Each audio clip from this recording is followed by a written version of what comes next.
why America needs to know about Trump getting spanked in silk pajamas. And it's pretty straightforward. The most powerful elected Republican in America has declared war on the rule of law. This happened yesterday.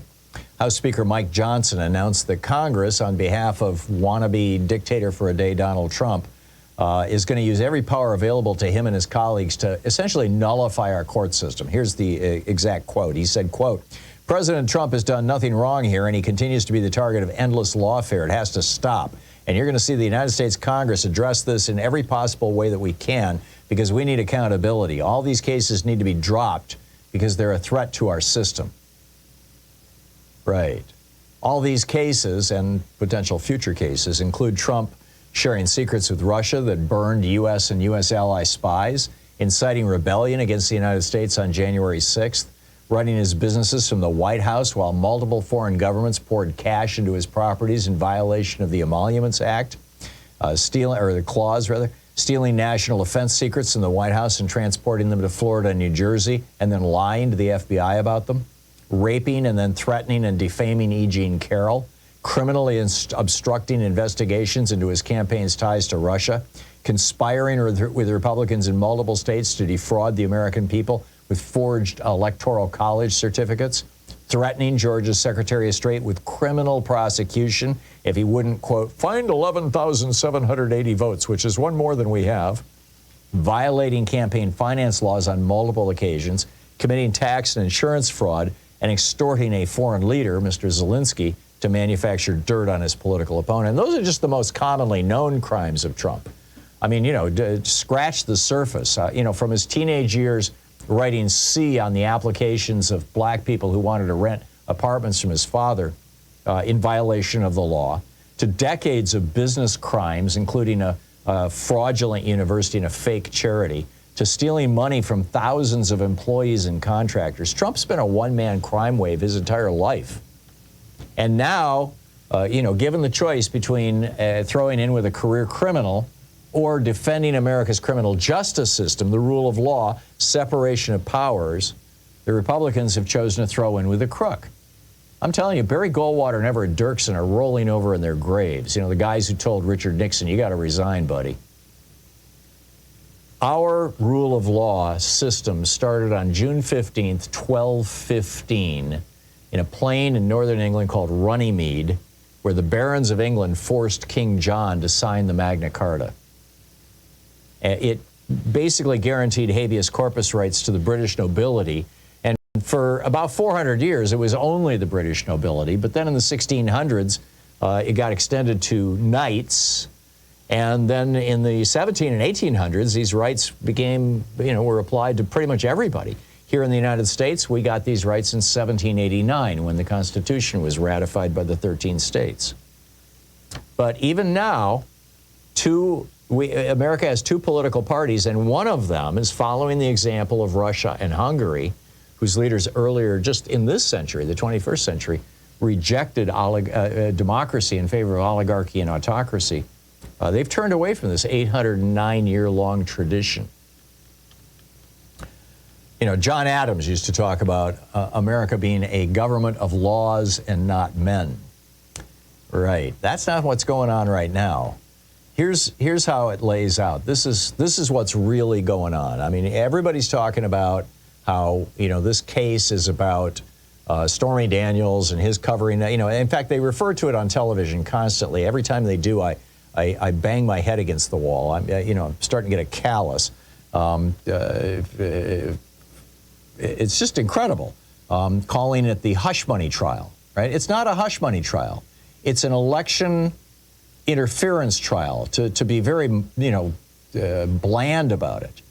It's a stealing an election trial. And here's how it played out.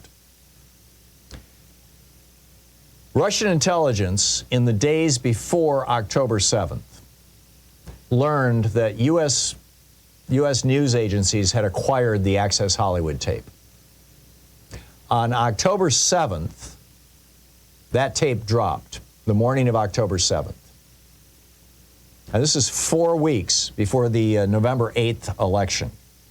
Oh, I've got the date wrong on here. I got to fix that.